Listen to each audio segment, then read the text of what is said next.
100 days or so to replenish the fuel. And we also do related maintenance during this period. So the notion that we could somehow have kept Koeberg online running does not, I think, take into account the fact that refueling of that plant was required in any event. Now, in parallel with the replacement of fuel, we are also replacing our steam generators, 3 of those on Koeberg 2. That's a project that has kicked off. We have received approval from the National Nuclear Regulator the 18th of January to commence with that. And that is one of those things that we feel is an essential contribution to the long-term operation of Koeberg. Koeberg is an incredibly competitive plant from a cost perspective. It is largely depreciated, and the plant has been very well maintained. And as such, we are confident in applying to the nuclear regulator for a 20-year extension of the life of that plant. But the replacement of those steam generators is one of the key parts of that undertaking. So back to the system overall, where we are now, we've got out on planned maintenance 4,435 megawatts. On unplanned load losses, we have units out in full, so entirely out of production, 8,093, and then we've got partial load losses of 5,368, so a total of 13,461 megawatts of capacity that is unavailable due to unplanned outages. We obviously regret this. We are working hard to bring units back as quickly as possible, and we are, I think, hoping to reduce the extent of load shedding as much as we can, but in this instance, unfortunately, we had no alternative but to implement this decision. I'm going to hand over now to our Chief Operating Officer, Jan Oberholzer, and our Group Executive in charge of generation, Philip Dukashe, and they will take us through the respective units that have contributed to these failures, and also give us an outlook for which units will return and what the prognosis is on the system. Thank you, Jan. Thank you. Thank you, Andre. Morning, ladies and gentlemen. I believe the question that is on everybody's lips and what we're all thinking about, so what happened since the media briefing on Thursday last week? This is when we gave feedback that the generation system is performing extremely well, which it did.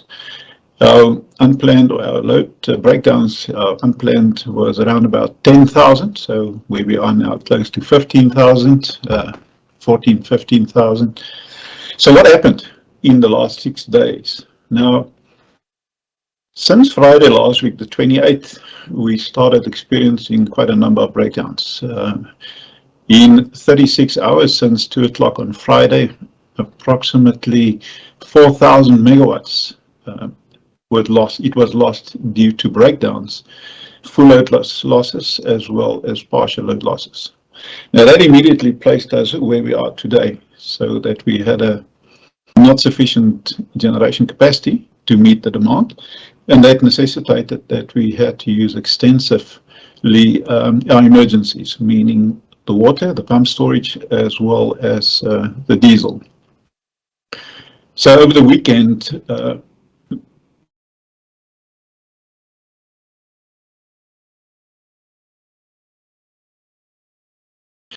to have the emergencies very close to full, if not full. We then commenced the week with our diesel tank levels very low, basically fairly low, as well as the dam levels were not full when we started the week. We then continued to have some breakdowns. We had delays in returning some of the units. And up until yesterday, when we had even more breakdowns, and some of the units that we planned to return that did not return, has put us in the situation that we are now, that we have not sufficient emergency resources, as well as our generating capacity is not where it's supposed to be. And so we cannot meet the demand of the country.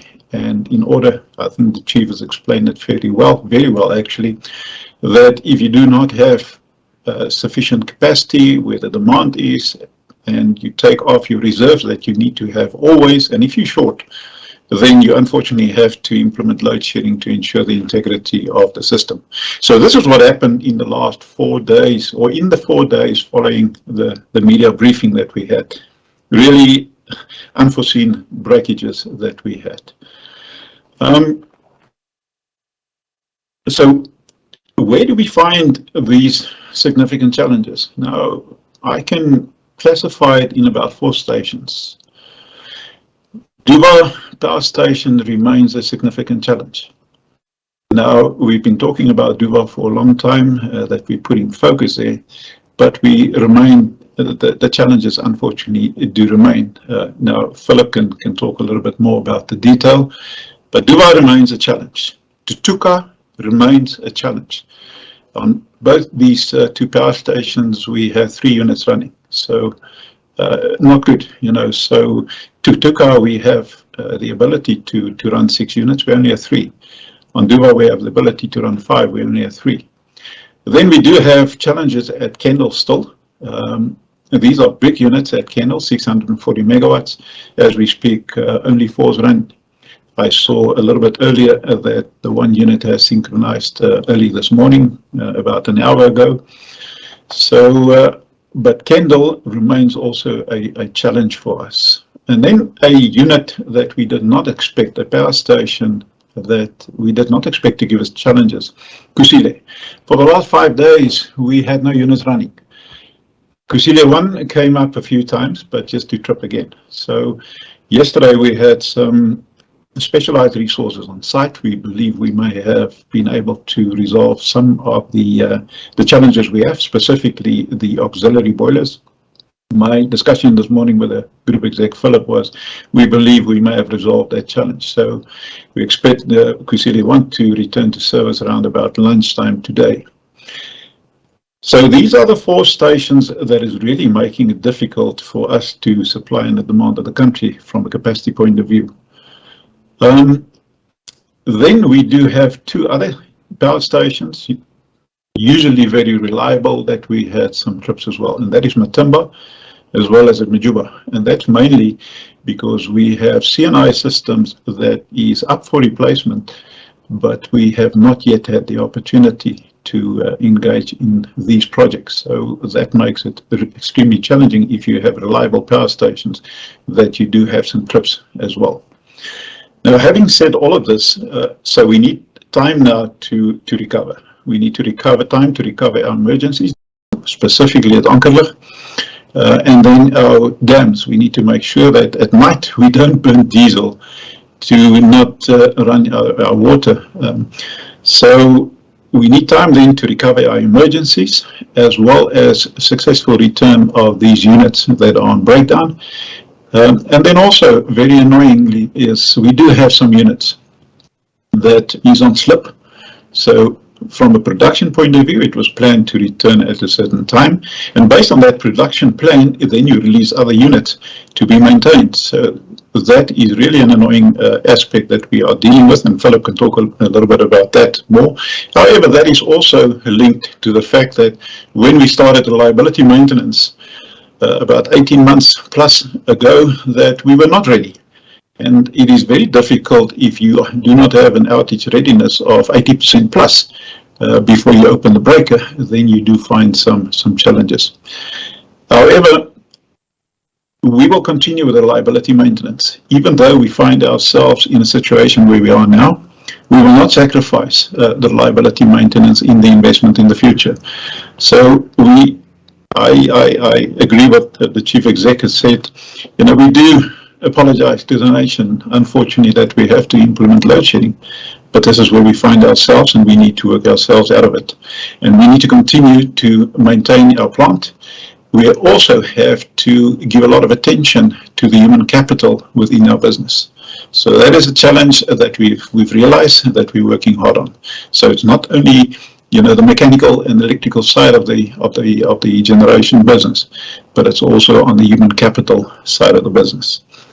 We do have some positives in terms of the generation capacity. I'm sure that you've maybe read or heard about it. Up until the end of this week, maybe Sunday, we will be able still to utilize Hedged Dam. That's 4 units that we will be able to assist us, and is actually assisting us now.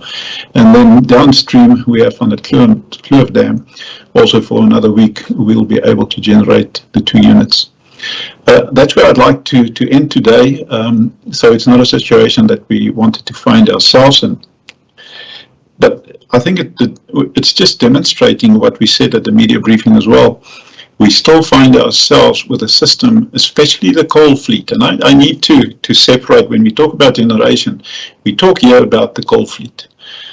We still have a system that is old, and it remains currently still unreliable and extremely unpredictable. So thank you, Philip. If you don't mind taking over and take us through some detail, please. Okay, thanks Jan. Good morning, ladies and gentlemen. So I need to maybe start where Jan has ended in terms of the system that is not reliable. This is a source of major frustration. If you consider, for instance, where we were last week, where our performance was really solid, it was good, and where we are today. So I think Jan and Andre have gone through some of the challenges that we've had. Just to give a little bit of feedback in terms of where we are now on those units that tripped, particularly those that tripped yesterday. So Kendall Unit 6 was synchronized this morning at 6 o'clock. Majuba was also synchronized about 15 minutes ago at 9:05. That's Majuba Unit 4, so it's now back on load. Kusile Unit 1, it came back yesterday, but it tripped again. We're forecasting that the unit will be synchronized latest around lunchtime today. So that is where we are, and there are other units at Kusile, as the COO indicated, that need to come back, that were delayed because of steam, and I will go into that in a little bit of detail just now. So I just want to spend a little bit of time on some of the challenges that Jan has mentioned. So Duva Power Station, the performance at Duva is nowhere close to where it should be. We have a unit that is on outage. It's on outage slip. It should have returned last year already. That unit is still off. And when we look at where we are, we're finding that we were not as ready as we should have been, and we knew that going into the outage, but the outage had to be taken because of other failures that we had. But our ability to recover, we've probably overestimated that, and we are suffering as a result. There has been a number of poor performance incidents that have occurred during this outage. And as soon as the outage is over, we will be looking down, because we believe some of those we could have prevented. So we obviously need to look at how we've performed, how our contractors have performed, and what action we need to take to prevent such from happening in future. So Duva, certainly not where it should be. And again, when you have a big outage, you tend to focus your resources onto that outage, and if the outage then goes beyond the planned period, you tend to feel it, you suffer on the other areas as well. Tutuka, I think we've covered in detail some of the performance issues at Tutuka. The major issue at the moment, it's the dim water, or the water treatment plant, dim water production. So that has hit us and tends to delay us putting back units, even when those units are ready. But because we have to recover the water, and our ability to produce the water is slow. So we tend to then have units out for longer. And part of the reason why it is slow is we have started with the refurbishment of the plant. So instead of 3 dimming trains that can produce dimming water, we currently have 2. So our ability to produce the water is somewhat constrained, but that is to make sure that we curb the many failures that we've had, and also that we can up our production of dimming water. So the train that is currently out, it's coming back towards around the middle of February, and then we'll take the next train and do refurbishment on that as well. So, but Tutuka also has other issues. I think we've shared some of the frustrations that we've had and some of the wrongdoing that has taken place at Tutuka, which is being corrected. So on the people side, there are issues that also need to be corrected, continue to be corrected at Tutuka.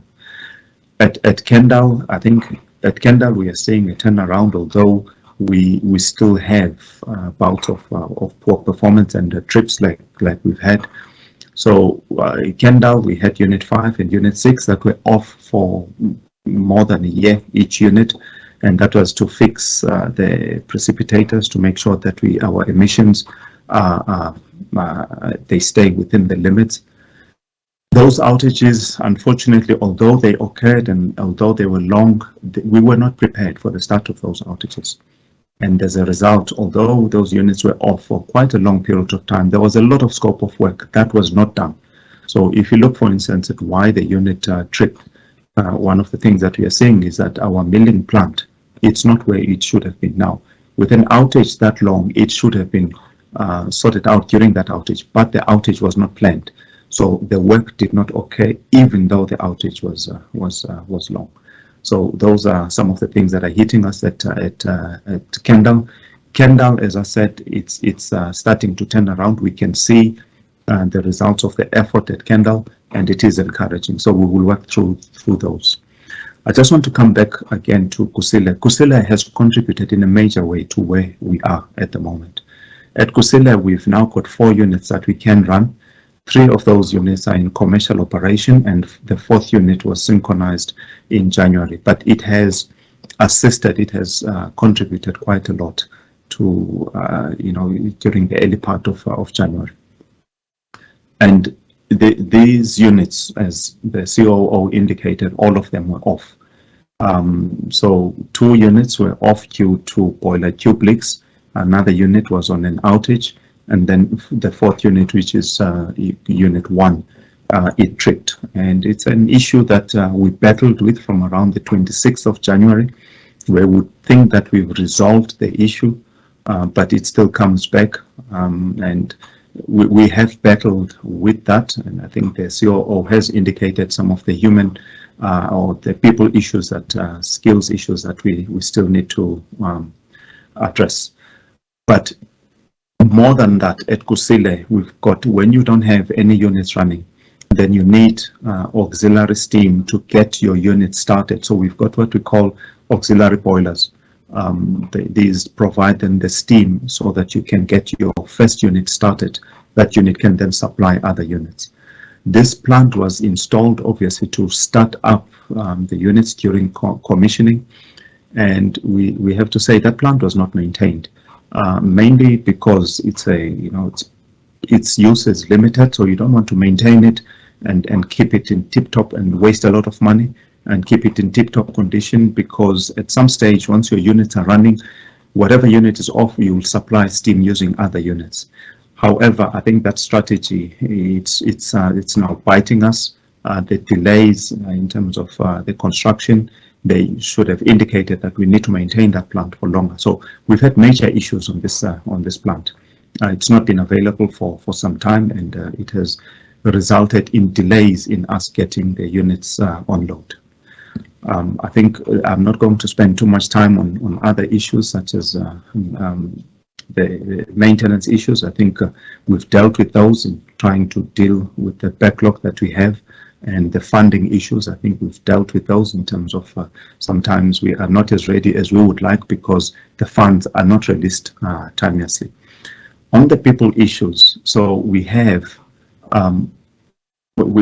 Given the circumstances that we have, the lack of maintenance during the past and the backlog in maintenance, the age of the plant and so on, we still have to do the best that we can to operate the plant and let it produce electricity.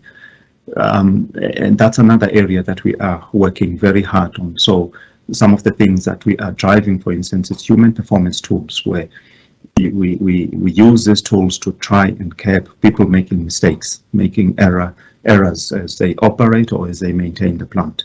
So that we still have a long way to go in that, because I believe if we can do that, we will be able to reduce some of the issues that we are seeing on the plant. And I think we've said it in the past, we are also driving vigilance, making sure that we walk the plant, we identify risks before they become issues, we can deal with them.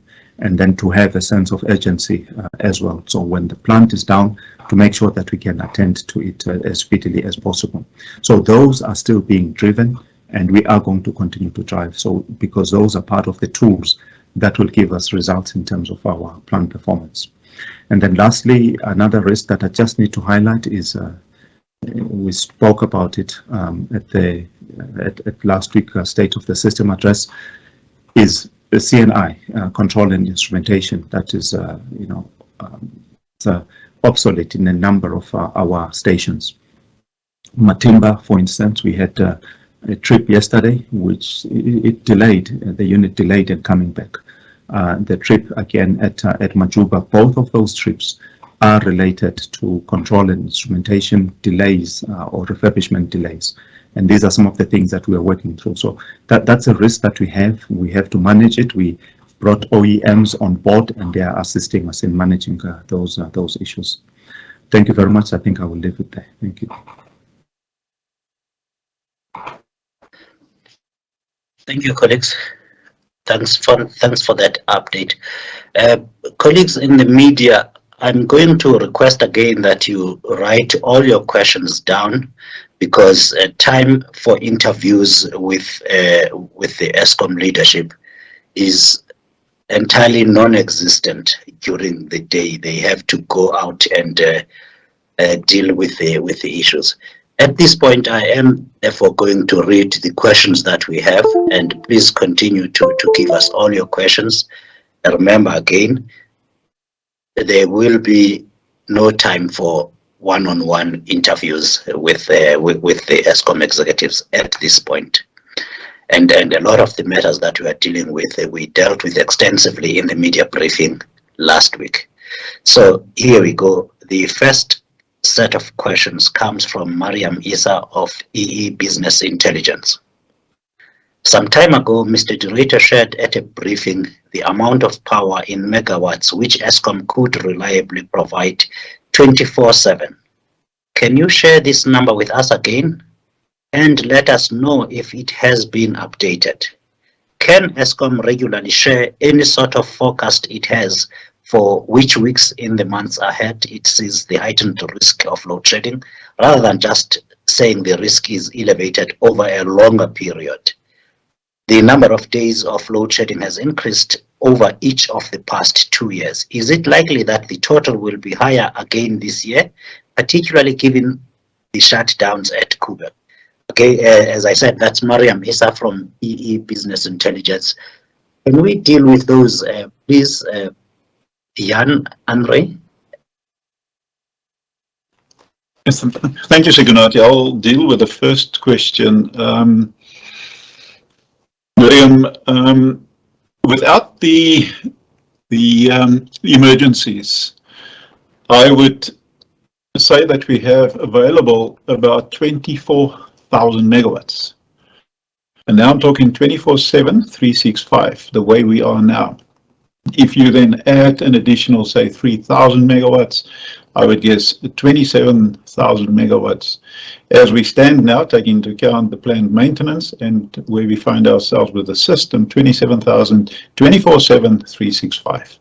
And this may obviously move up and down, hopefully more up than down, but this is what we can commit ourselves in terms of the available capacity. Just help me, the other, can Eskom share sort of forecast? Again, if we look forward, and if you ask the question on Thursday's media briefing to today, it has changed. So we do see that the load shedding that we will implement at 11 o'clock today will last till 5 o'clock on Monday. It may be that the system will improve and the breakdowns will not be where we are currently and the way we found it leading up to now. But there's a possibility that we may lift it. However, it will depend on, the successful return to service of the units, as well as whatever breakdowns. But very importantly, is to make sure that on Monday morning, when we start at 5 o'clock, we have full dams, and that our diesel tank levels have recovered to a way that we are satisfied, close to full. So, do we see some load shedding up until the end of March? The risk remains. If I have to predict now, Miriam, I will not be telling the truth. But the risk remains. If we have a bad patch and time that we had the last 5-6 days, we will definitely find ourselves wanting, and the risk obviously will be high. But I cannot now say to you, we're going to have another 5 days or 10 days. I do not have that crystal ball to give you that. But we will do whatever we can to make sure that we do not put the country through, this pain of load shedding, because we fully understand the mandate that we have to the economy of the country. Thanks, Sigunati.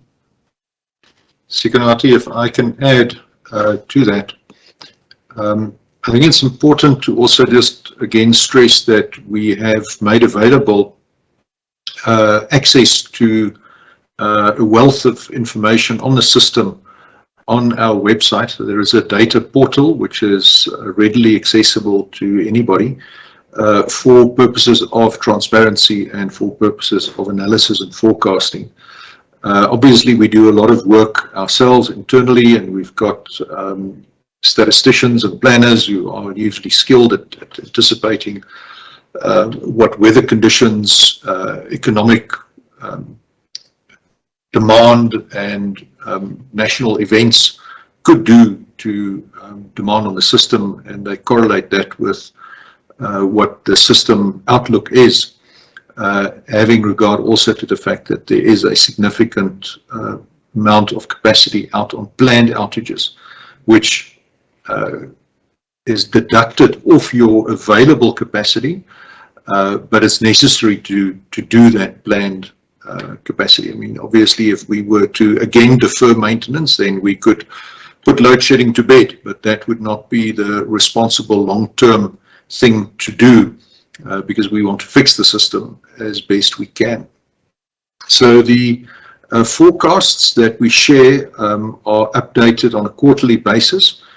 By its very nature, given the unpredictability and unreliable nature of the system, we talk in probabilities, and as any good statistician will tell you, those probabilities are not a firm forecast of when load shedding will occur, but it will give you an indication of the risk of load shedding.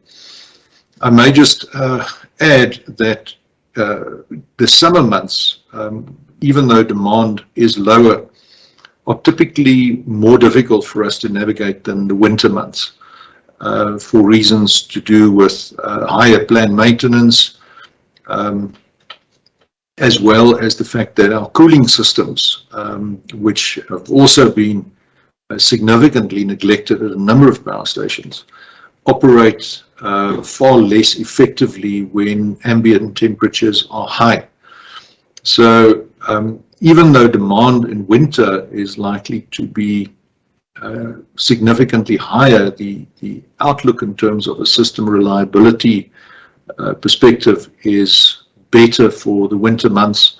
The coal is dry, the air is dry and cold, and because the air is cold, it's also denser, which aids combustion, and we therefore have to get through this period now during the summer months, where we still have some challenges with regard to both lower availability due to planned maintenance as well as stress that is placed on our system due to ambient temperatures, which leads to vacuum load losses due to inadequate cooling at some of our power stations.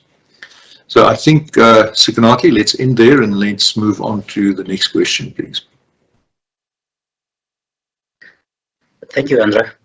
The next set of questions comes from Antoinette Slavet with Media 24 and a report. In your briefing last week, you forecast 2 days of stage 1 load shedding if unplanned breakdowns are between 13,000 and 14,000 megawatts.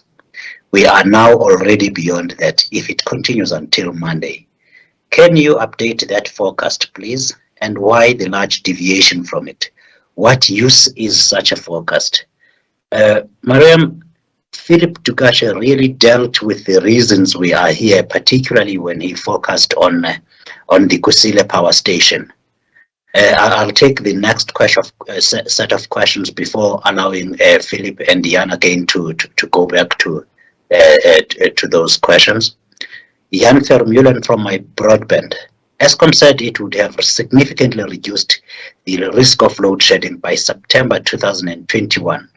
This did not happen. What went wrong? Andre, do you want to deal with that last question first, and Jan, and then you can also go back perhaps and add, if anything else, to Antoinette's questions. Philip, thank you. Thanks, Sikanati, and thanks, Jan. It's a valid question, and it's certainly disappointing that we were not able to make a bigger dent in this unreliable system of ours to ensure that we could carry out more planned maintenance successfully. As Philip indicated during his discussion, it is clear that a lot of the planned maintenance that was carried out did not meet all of our expectations in terms of the issues that were addressed due to inadequate front-end loading of those projects. These are major outages. They typically take a number of months. They require spares, long lead spares to be ordered 24 months in advance.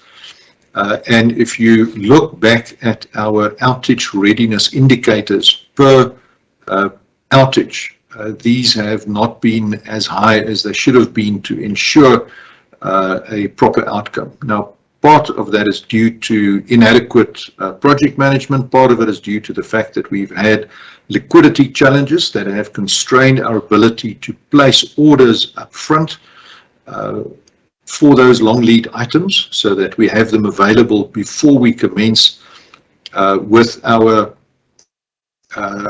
outage so that we can execute it successfully.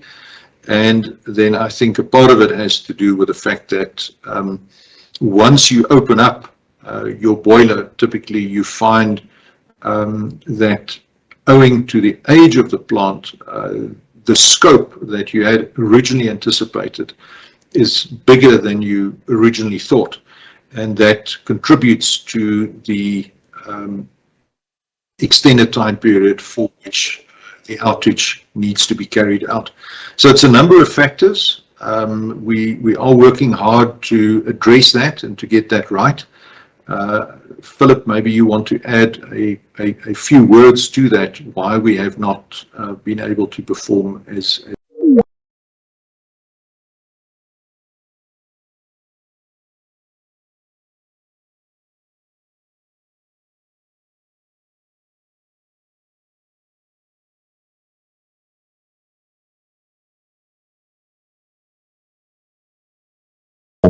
we measure this, and outage readiness, we need to be at 80% minimum at the start of an outage, meaning all your spares are delivered, contracts placed, and so on.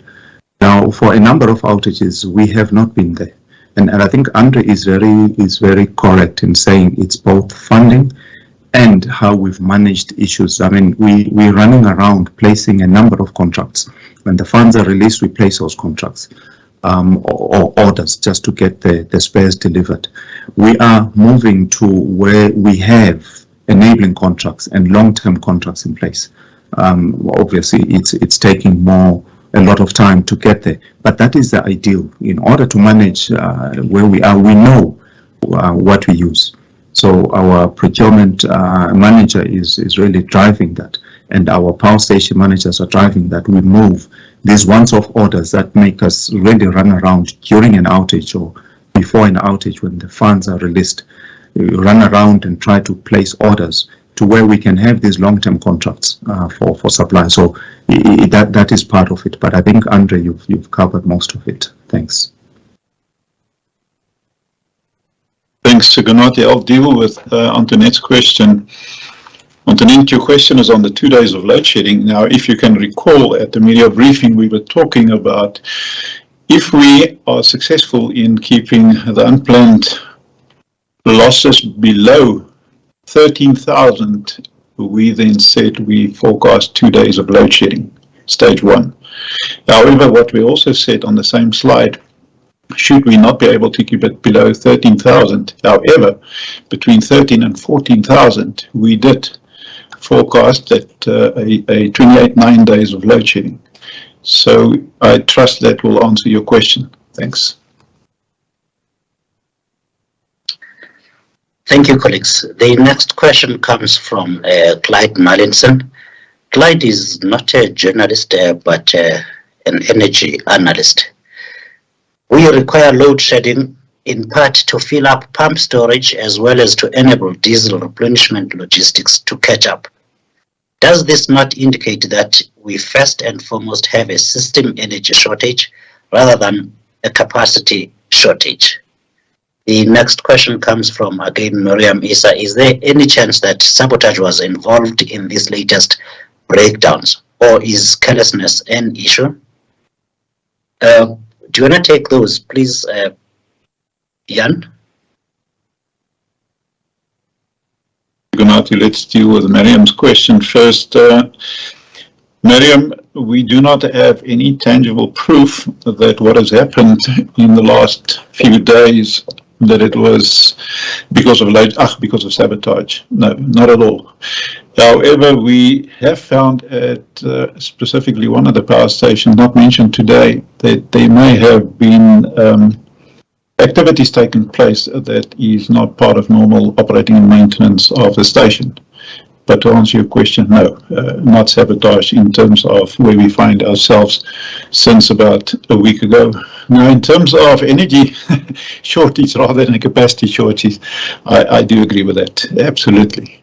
When we talk about capacity, this is what we have available as Eskom, together with IPPs that have legitimate and contracts, power purchase agreements. But your statement, an energy shortage, I agree with that. Thanks.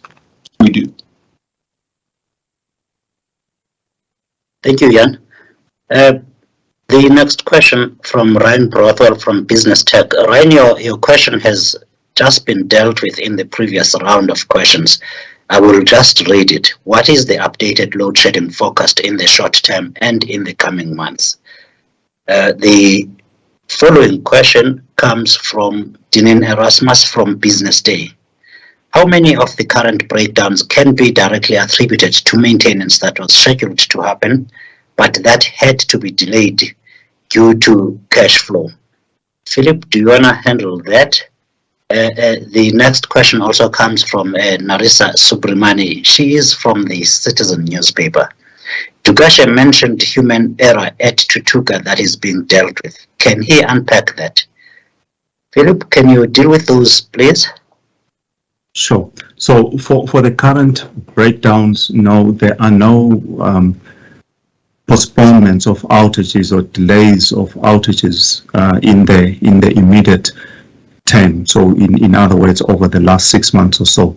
But I think, as I've indicated, the maintenance that has been delayed now and deferred in terms of refurbishing our CNI equipment, that has contributed to the issues that we've had this week. And the maintenance also that was deferred for different reasons on the auxiliary boiler has contributed in us keeping some of the units off because we could not supply steam. But in the short term, no, there wasn't a unit that we saw that this unit is limping, it needs an outage, and we deferred the outage, and then it beat us. But over the medium term, over the number of years, yes, there definitely has been.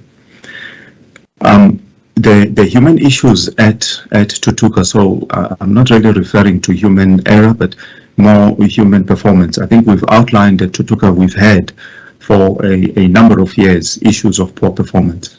And investigations at Tutuka have yielded a lot of wrongdoing at Tutuka, a lot of corruption that has been taking place. We've indicated at the last State of the System brief that 20 people have been suspended, 2 people have been arrested, and we believe that more arrests will be taking place.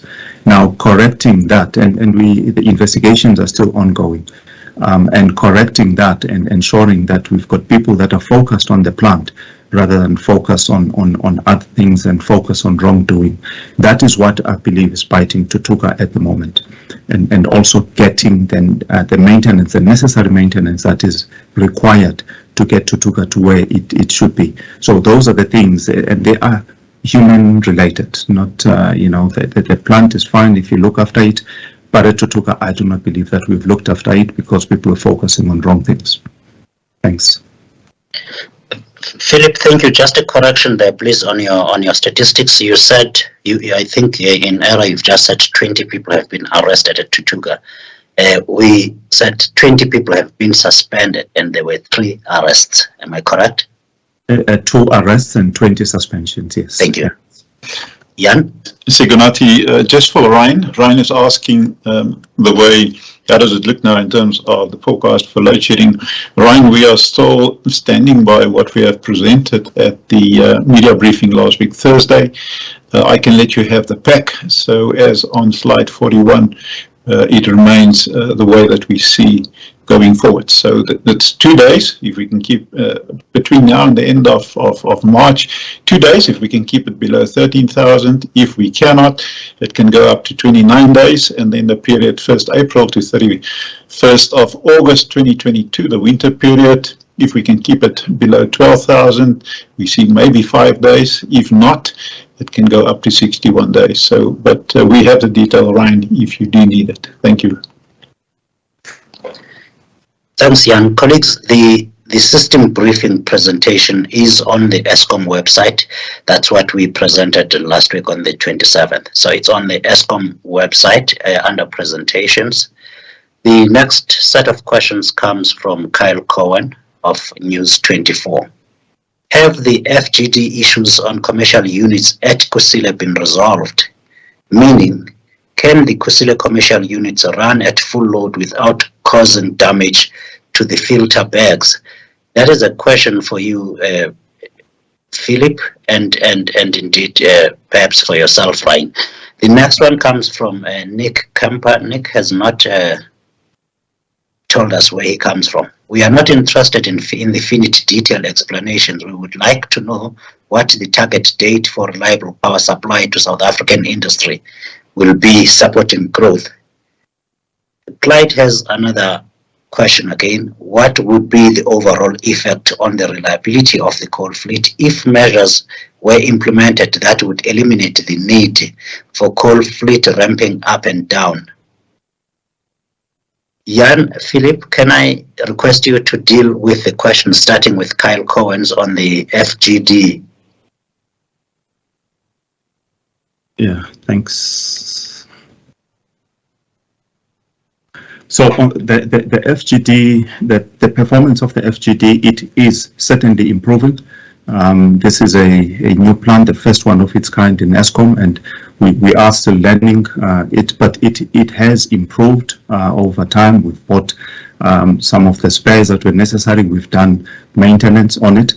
But it just to explain, the FGD is downstream of the fabric filter plant. So the stuff coming from the boiler, it first goes into the fabric filter plant and then into the FGD. So the the FGD is downstream. So a different question then is about the performance of the filter plant or the FFP at Kusile.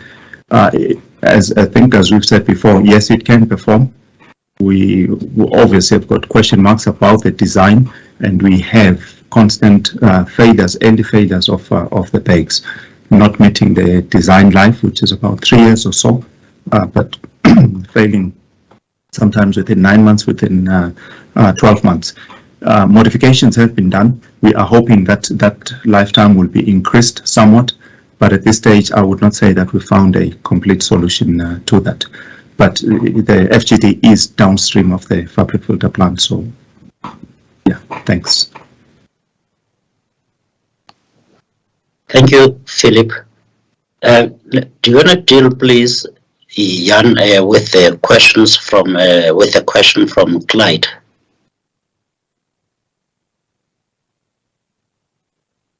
I'll repeat the question. What would be the overall effect on the reliability of the coal fleet if measures were implemented that would eliminate the need for coal fleet ramping up and down? And before you deal with that, Jan, Nick wants a target date for reliable power supply. Nick, Eskom has repeatedly said publicly since at least the 8th of December 2019 that this country requires an additional 4,000 to 6,000 megawatts of new capacity, which must be procured at government level. New power stations have to be built before we can safely arrive at a point where we can have reliable electricity supply. The IPP office, through the Department of Mineral Resources and Energy, does the IPP side of things, and the Mineral Resources Energy Department certainly does the policy and the procurement of new generation capacity. Do you want to deal with the next one, please, Jan? Yeah, thank you so much. You've actually dealt with a question that I wanted to respond to. Thank you. I believe in terms of the ramping up and down using, some of the stations, specifically Majuba.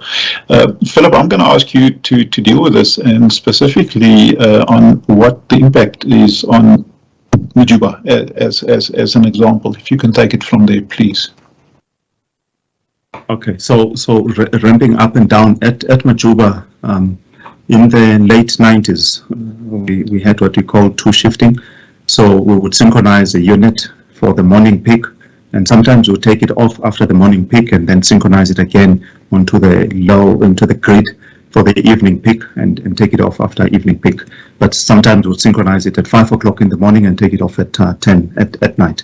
So that is the ramping up and down. That was necessary at that time because similar actually to now, the demand in the morning and the demand in the evening, it produces peaks, which if you don't have enough peaking power, enough peaking plant, you then need to ramp up your coal plants and you ramp them down. Now that at Majuba has obviously caused fatigue on the boiler.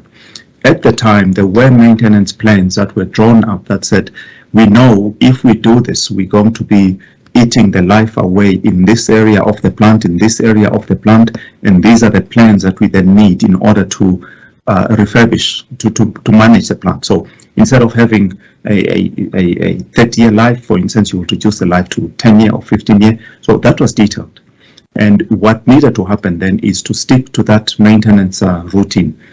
That has unfortunately not been done. We are suffering at Majuba as a result of that fatigue, failures on the tubes because of mainly that two shifting that has been done. These units would require extended outages. I think I indicated also at the state of the system brief. We have had detailed discussions with the OEM, and we know exactly what needs to be done. But they require extended outages up to about 156 days. And we're trying to see where we can fit them in. It's very difficult for such big units to be off for such a period of time. So what we tend to do sometimes is we'll give them a 100-day outage, and we'll say prioritize where the work needs to be done. But Majuba, it does need a strategy. We do need to just get back to what had been identified needed to be refurbished or changed, and make sure that that we do that. I hope that deals with the question. Thank you, colleagues. This is now the last round of questions. Kyle Cohen again from News 24. Are the challenges on the control and instrumentation at Matimba and Majuba related to any delays in connection with the process to establish a new contract with ABB, or is it a money issue? The next set of questions come from Terence Krim of Engineering News. Have you modeled yet what impact the low energy availability factor of about 62% and high EUF is going to have on the cost and time needed to stabilize the coal fleet?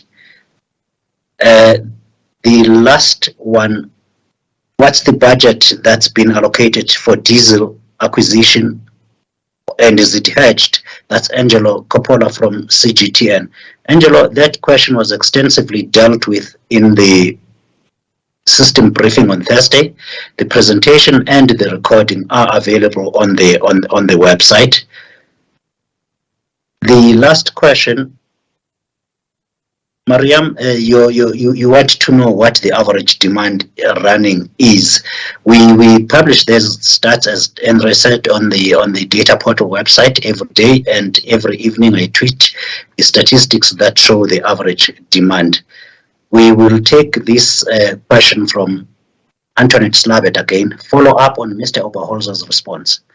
The forecast of 29 days load shedding was from 24th to the 31st of March, 24th January to 31st March. We are now on February 2. How many days should we expect if we remain at this level every second day?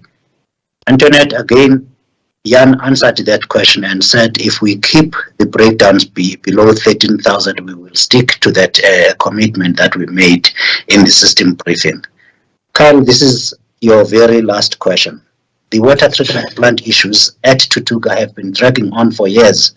Mr. Dukasha mentioned that Train 3 will be coming back online, I believe, this month. Will this be the final fix needed to solve this particular problem? Thank you. Please go ahead. Thanks. I'll deal with two of the questions, then Philip can deal with the last question.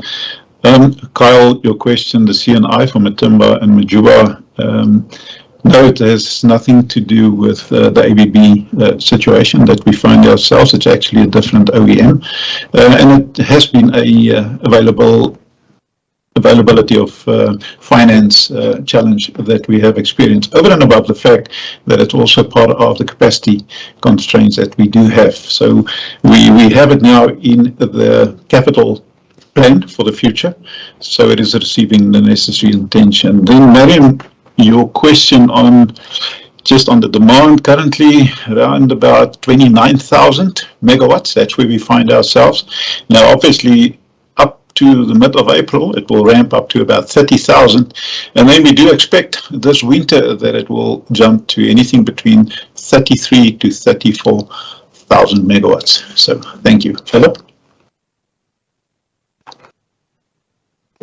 Okay. I think the question from Terence in terms of low EAF and high EUF, yes, that is an area that we're looking at closely, because our energy utilization factor is high. It's extremely high, sitting at 90%. But when we do that, we do model, yes, how much maintenance will be required, and you are very correct. The amount then for maintenance does increase. So yes, in terms of the planning for life of plant plan, for our technical plans and our outage planning, we do factor that into, we do take that into consideration. But yes, it does increase the maintenance that is required. So Konati, please help me if there is another question. The question on Tutuka Unit 3 from Kyle Cohen, let me read it again, Philip. The water treatment plant issues at Tutuka have been dragging on for years. Mr. Dukashe mentioned that Train 3, I think that's Unit 3, will be coming back online, I believe, this month. Will this be the final fix needed to solve this particular problem? Right. Yeah. So yeah, it is Train 3, not Unit 3. So this is the third train to supply dimming water to the station. Yes, we do believe that the refurbishment will then be complete, and for the water treatment plant, I think that will be finalized. Actually, the project is running until March, so we're bringing a train. I think it's Train 3, and then we have one more train that we need to do. And I think by the end of March, we will then have gone through all the maintenance that we need to do on the water treatment plant at Tutuka. And I think we will be in a much better state. Thanks. Thank you, Philip. Thanks, and thank you, Jan. The last comment, really, it's a comment from Nick Kamfa, who said he's representing a major customer, is we note the positive changes. Thank you. Andre, do you have any closing remarks? And colleagues, I must again repeat that this recording will be shared to everybody, both on email and on WhatsApp, and the presentation on the system briefing is on the website. Any closing remarks, please, Andre? We shall meet again at 9 a.m. tomorrow. Thank you, Sikanati. Thank you for your attendance today, and thank you for all the questions. I do encourage you to also make use of our spokesperson to address any further questions that you might have. You will direct them to the appropriate executive so that we can answer those in writing and get back to you so that you can play your role as media effectively. So please engage with us using that format. We are working hard to return the units that we can, so let's see how we can improve on our performance. To keep you up to date on progress in this regard, we will be having another media briefing tomorrow morning at 9 o'clock, as Sikanati has just said, so we look forward to engaging with you again at that time. Thank you very much, and I wish you a very good day.